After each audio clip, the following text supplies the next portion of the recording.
Alrighty, 30 Thursday morning, our favorite segment of the week. It is Rhythm and News with our gal Ginger G. Good morning, Ginger. Good morning. From news to tunes, we got you covered. How are you, Jay Dillon? You know what? I'm glad that I own a pair of gloves, a stocking cap, some warm shoes, and, maybe a bowl or two of soup. Yeah, I couldn't agree more. It's going to be a cold one tonight. I mean, right now it's cold. 5 below feels like 25 below with the wind chill, but tonight 22 below actual temps, 50 below Yeah. wind chills. But You know, we're used to the cold. The people who I feel sorry for are the Southerners who are about to get pummeled with those mhm. ice and snowstorms. It's going to be, as some meteorologists, I'm sure you've heard, are calling it historic and catastrophic. That's not good. Yeah. I mean, you look at those folks in Texas. The last time that they had their winter storm, their power was out. They didn't have heat. I think over 22 people died from the Yeah, cold weather. I mean, I that's think just not good at all. our electric company folks in town here had to go down and help out, and I feel like Hmm. it's going to be the same case. They're saying 300 million people could be affected by this, up to a week without power. I mean, it's going to get ugly. And some I mean, places, 2 feet of snow. 2 feet. Can you imagine 2 feet of snow when we The complain about our 10 Appalachian inches area. that we get? I know. I know. When Again, I think of we're two used to feet the of cold. snow, I think of the northern New York area, like Buffalo, because they get that lake effect snow. They're coming off the Great Lakes. That snow that just keeps pumping up there in the northern Yeah. portion, Maine, northern New York, that area. That's where I feel like they get a lot of snow. Yeah, it's 33 states will be affected from tonight through Sunday. So we'll have to see what happens. But yeah, it's going to get crazy. Think about this for just a moment. Just a week and a half ago, we were at 45 degrees, I know. okay? 45-degree air temperature. Now we're going down to 45 below with the wind chill. That's a swing of 90 degrees. Yeah. That's how we do it in North Dakota. It's funny because we have these like team leads with iHeart for each genre of music. Mhm. And one of the guys sent out a story about how Detroit was going to be seeing 12 below temps. And I replied to him with a laughing face. I said, come up to North Dakota. We're going to have 22 below actual temp, 55 below with the wind chill, 12 below. Yeah. Poof. We're wearing shorts and T-shirts and hoodies at 12 below, kid. I know. What the heck? All right. Anyway, Well, rhythm and news, from news to tunes, as Ginger mentioned, I've got some news stories. Our topic this week, Ginger, it's a good one. It's a real good one. yeah, it's a good one. It's a tough one because there were so many good ones. The best 80s rock albums of all time, or best eight. Did you say rock album? I always add rock in there, but best Yep. Yep. 80s rock albums of all time. And that's hard. That is hard. We'll get into it and discuss that. I also, if we have enough time, because Hmm. there's so many great 80s rock albums, and as you usually have a little background, I have a background on the albums that I chose. So it might take us a bit longer with the topic. If we don't get Okay. to my stories, that's okay. But Hmm. Gibson has decided to partner with one of our favorite lead rock band guys. He's a lead singer, but he's also a drummer. So Mm. there is a limited edition guitar available. And Metallica is getting closer to setting up that Las Vegas residency for next year. Okay. We'll But get to those we have stories. that So, feel good story too, if we get a second oh, about yeah. your bear. Yep. Yep. We got. We can get that feel good story in toward the very end if we can fit that in. So let's jump right into the news real quick, and then we'll get to our top five. First of all, Minot City Council narrowly approving a usage of a license plate reader system The council on Monday approved it. Now, the proposal has stirred some debate among city leaders. The police department wants to use the system to aid in searches for missing or abducted persons, stolen vehicles, and similar situations. Now, some say the system is a violation of the public's privacy. The vote to authorize the Axon system passed 4-3. What are your thoughts? Well, you know how many cities have that? Get over it. It's that they have that in all the major markets. So what's the big deal? Yep. It's an invasion of privacy. You think they can't If find you're you out on the without that? streets, if you're out on the streets, you're open to, you're open to it, right? So I could see if it Exactly. was in your own property, but the council voted 4-3. I think the maybe what the drawback is how long do they hold on to the data, or where does the data go? Right. That Well, could again, be though, you're maybe you're the out there riding linchpin. around. You're out there riding around on the public streets. Anyone could take a picture and put the picture of your license plate somewhere online. I mean, come on. Yep. They can. They shouldn't, but yeah, they can. No, but Um, Next, oil magnate is halting his drilling in the Bakken region. A major player in the oil industry will be halting in the Bakken for the first time in 30 years. Oil magnate Harold Ham's Continental Resources will stop drilling new wells at least through March. Department of Mineral Resource Director Nathan Anderson was told that the company will continue to pump on its established wells and produce oil, which can last, of course, decades. Anderson has heard from other oil companies that they are considering halting their drilling operations as well, but expects drilling to maybe increase once the prices rebound. Ginger, are you watching Landman? I have to be honest. I watched the first season, absolutely loved it. Started the second season, and I don't know. This is what I have an issue with. The wife and the Okay. daughter. They annoy me so bad. It's hard to watch. I don't know how you and I are so symbiotic. We're so close to each other mentally, because I tell all of my friends, because they love Land. I love the show. I think Billy Bob is great. Sam Yes. Elliott is on as a new character. Great. Yes. You know who I can't stand? It's the daughter and the wife. I cannot stand those two. The first They few ruin it. episodes with Ali Larder, she was cool. But come on, get Yeah. over yourself. Stop Oh my God. whining. Constantly can't. whining. I can't handle it. And the sexualization of the daughter and the things that they think we would believe. Yeah, you're going to take an entire nursing home to a strip club. They're going to Yeah. allow that. And they're going to allow you. I've worked at nursing homes. I've worked there. I get it, it's a show, but I think they ruin it. And I've seen many a comment online in the same fashion. She's going for a little more sexier Beth Dutton. Not she, the writer. Yeah. What the hell? Taylor Sheridan, right? Little Yeah, sexier Beth Dutton, who's just as mean, carries that, blah, blah, blah, but's got, little more sex appeal. I don't like it. I'd rather have Beth Dutton, to be honest with you. I agree. I think that they have turned a lot of people away with those two characters. I don't like them. Okay. Next. Last story here. Man charged with the Friday night standoff on the bridge. You sent me photos of this, or at least the news story. Yeah. Police arrested 35-year-old Matthew Brune after he had allegedly robbed a pharmacy and led police on a pursuit that ended with a standoff. Prosecutors charged him with 6 felonies, including robbery, terrorizing, possession of a stolen vehicle, fleeing, and possession of a controlled substance. According to documents, officers responded to the CVS pharmacy on Highway 83 after receiving a report that Brune had stole prescription medication by using a knife. He drove away in a stolen vehicle. Police pursued him to the Grant Marsh Bridge. Authorities put spike strips down. They stopped him after approximately 2 hours, Ginger, of being on the bridge and all those people sitting in line.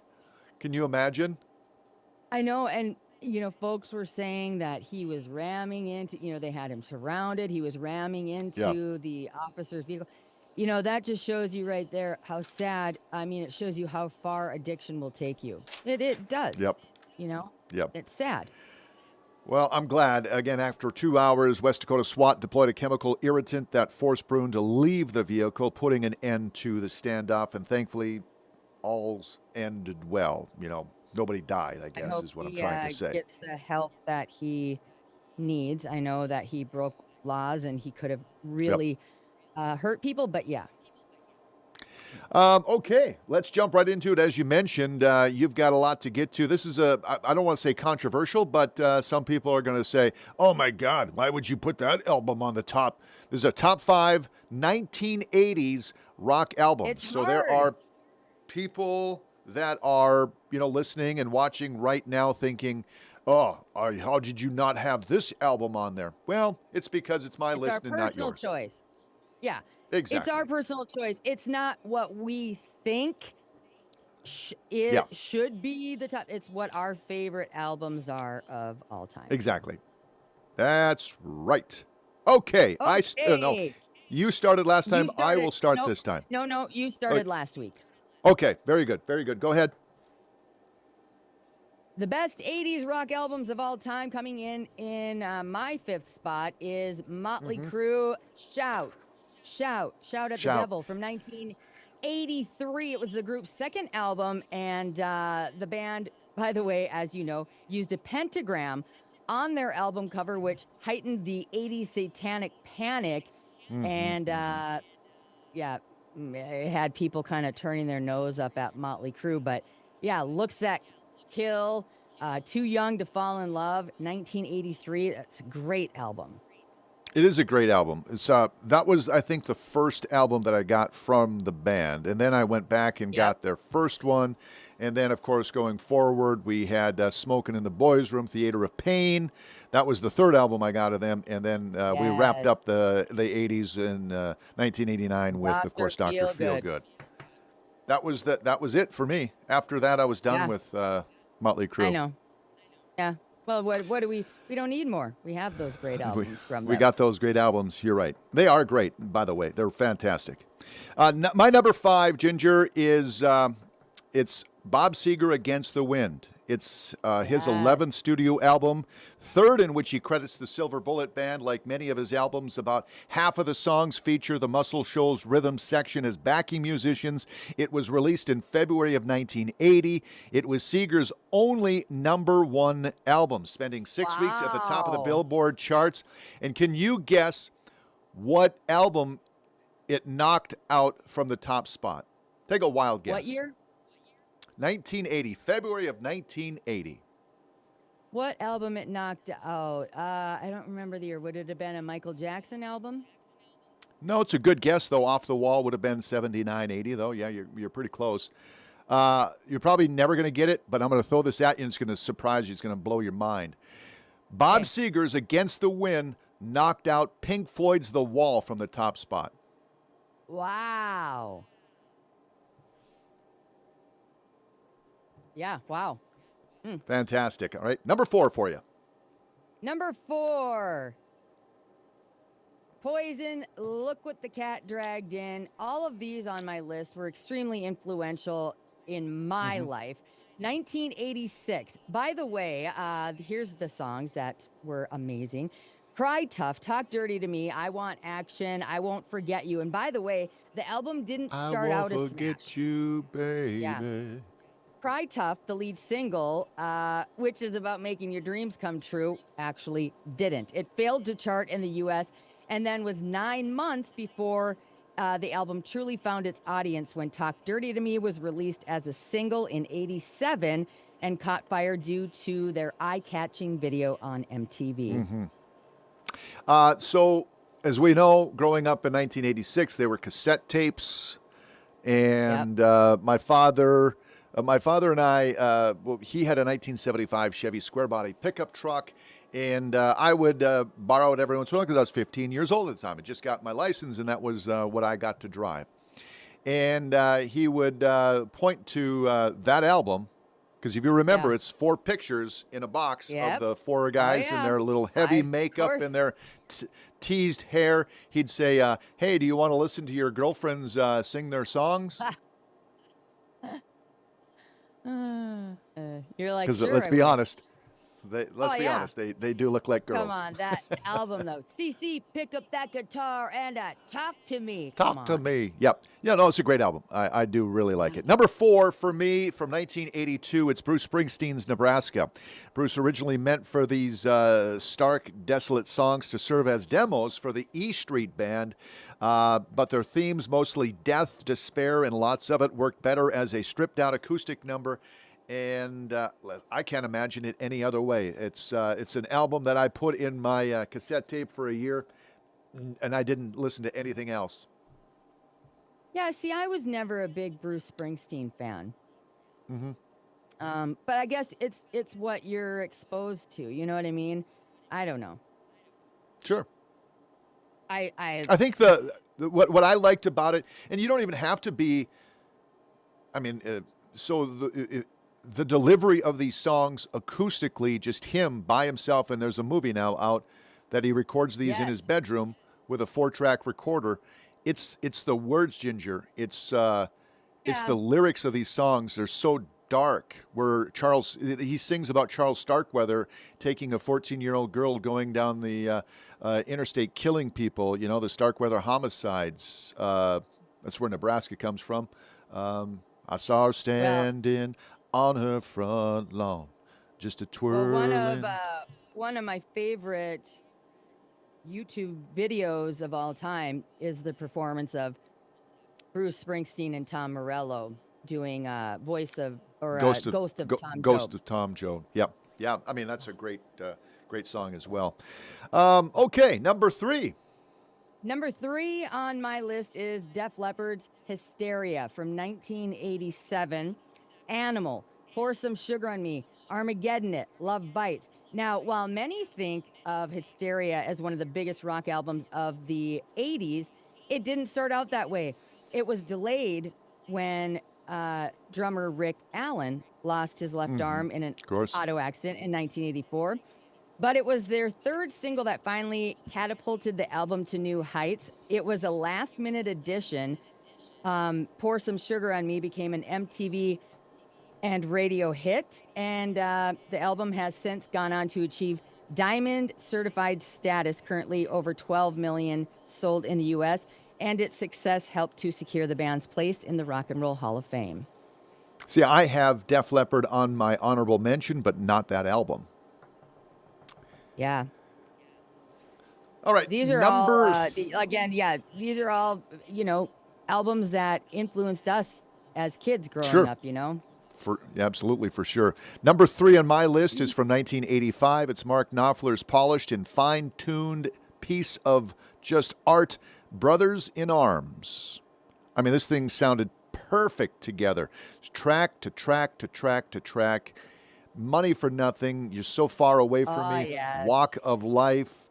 I mean, Why Worry? Dire Straits. And then the final the actual title track, Brothers in Arms, is just one of my absolute favorite songs of all times. But anyway, there you go. Number 3 for me is Brothers in Arms from Dire Straits.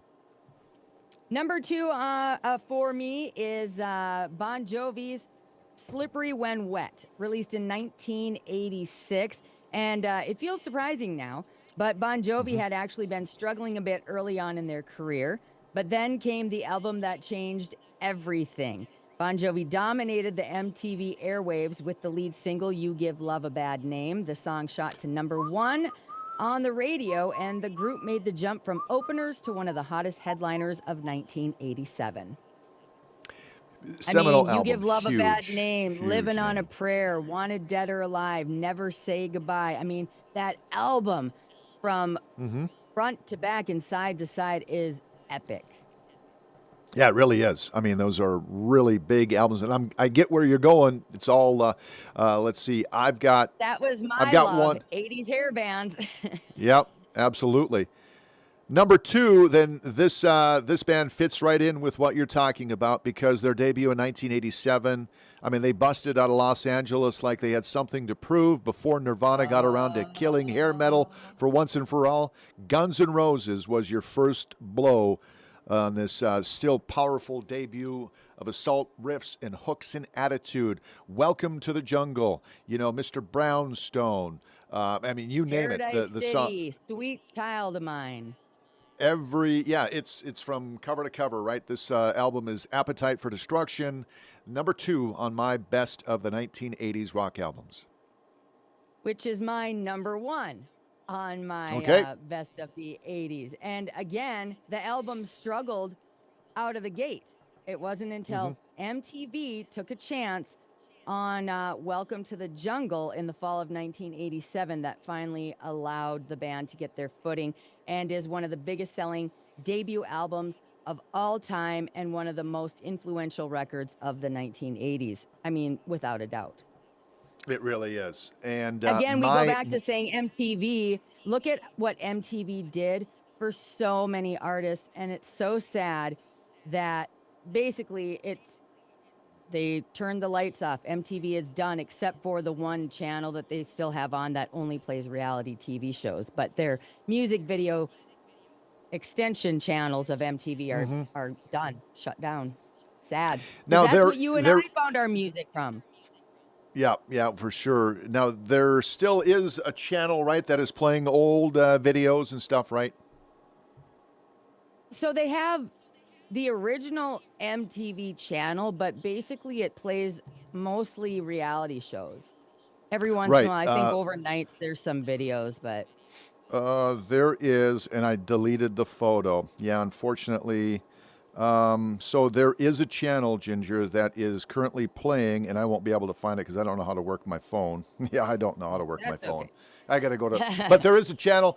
There's a channel on YouTube.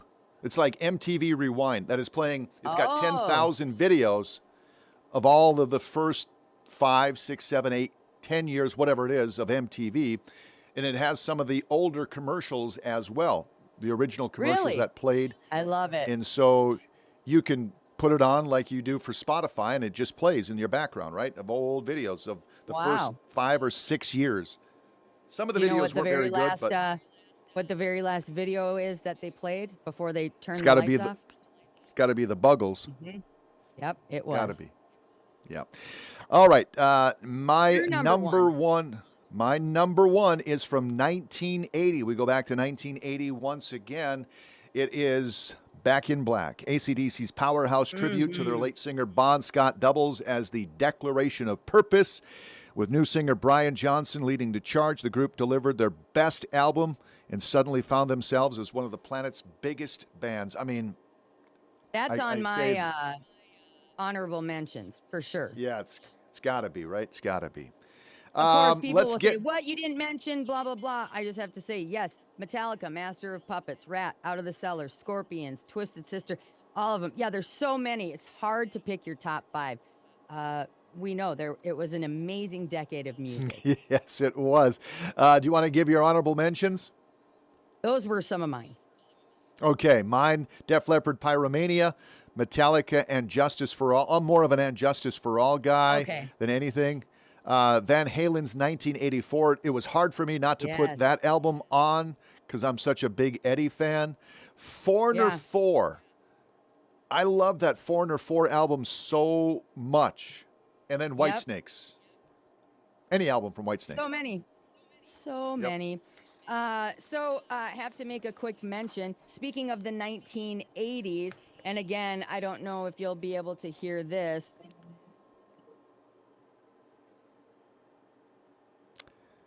Not able to hear it. Rob Hurst, the original drummer for Midnight Oil, passed away Oh, at the age of 70. okay. Oh, That that's too bad. song, Beds Are Burning, was Beds Are released Burning. in 1987. Ah, what a great song. You know, I liked it. It's like any other song. I liked it for the first year, and then after that, he's like, I can't stand it anymore. Can't take it anymore. Oh, I don't know, man. I really love it. I haven't heard it for so long, though. You know. Yeah. So Well, you should start Anyway. spinning it on Rock 101. I am gonna play it coming up in a little bit, just to honor Rob Hurst. Perfect. So, okay. Which one do you want to do? The feel good, or do you want me to tell you about the guitar collaboration? Or we could do both. we've got- probably. We can do both. Yeah, we've got 6 minutes. Yeah. Okay. So how about we'll start with the Chicago Bears game. Back Okay. in November against the Giants was exciting, but even wilder for a police officer and one Bears fan. So it started just like any other game for season ticket holder Laura Hart, her husband, and 2 daughters. They'd been there just a few minutes before Laura went into cardiac arrest. The officer, who was actually just there from Iowa, he was a fan in the crowd, and 2 other fans jumped into action and performed CPR. Laura was taken to the hospital where she later recovered. Then, on January 4th, they were all welcomed back to the stadium and recognized ahead of the game against the Lions. Laura was speechless and says she's eternally grateful. The officer humbly said, being able to help someone else is why he does what he does. Pretty awesome. I mean, that is pretty awesome. Obviously, she is not a Packer fan, because if she was a Packer fan, then the Bear fan would have just left her. All right, well, too bad. Sorry. Oh boy. You want to know another funny story that I heard about the recent Rams and Bears game? Some of the fans were so cold in the stands, they were putting cayenne pepper inside their socks to keep their feet warm. Seriously. Yeah, I mean, some of the fans were so cold that they were putting their hands in other people's pants too. Well, can you imagine? I mean, burr. Yes. They're, No I- kidding. they're lucky that the playoff games aren't this weekend, because they're done now, aren't they? Or are they? Yeah, Chicago is done. Yep, you're right. Absolutely. Okay. Yeah.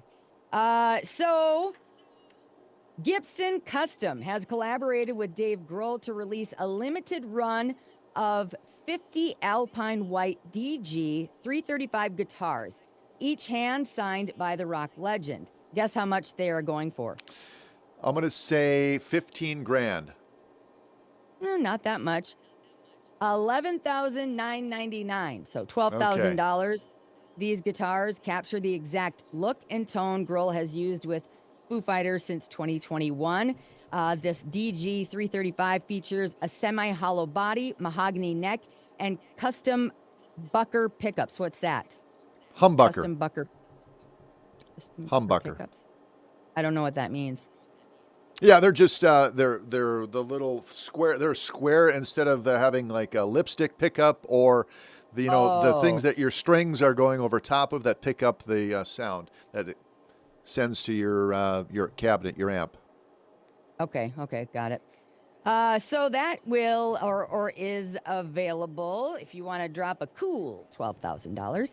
And Metallica is reportedly close to securing their residency at the Las Vegas Sphere, which would be in 2027.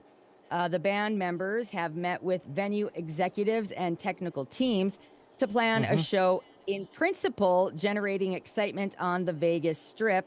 While no contracts have been signed, a deal is said to be getting closer, with Sphere bosses enthusiastic about the prospect of Metallica bringing a unique experience to the venue.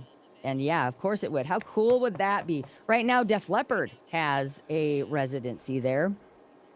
And that's really cool. And I think that's going to be the thing where it should be. We should have venues like that in Minneapolis, Omaha, Nebraska, Las Vegas, maybe one up Montana. I mean, we have venues somewhat, right, where these bands can play, but you just have a residency, because you can't play in the middle of winter in Nebraska. You can't play in the middle of winter in I think these bands should just set up shop there, because it's cost so much money for them to travel around the countryside, right? And we got to pay that extra money for them to get their trucks. If they just set up shop for 1 month at the XL Center in Minneapolis, stayed there, I bought my tickets for $75 or $100 to go see this band, instead, because that way they could do 25 shows in a month, maybe 20 shows, whatever it might be. Yeah.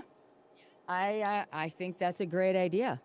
Real quick, speaking of going out on tour, Poison was in talks about getting back on the road together, but it's been squashed for now. You want to know why? I don't know why. What happened? Bret Michaels is asking for a 100% higher fee to be paid than the other band members. Oh, Jesus. What an a-hole. 600%.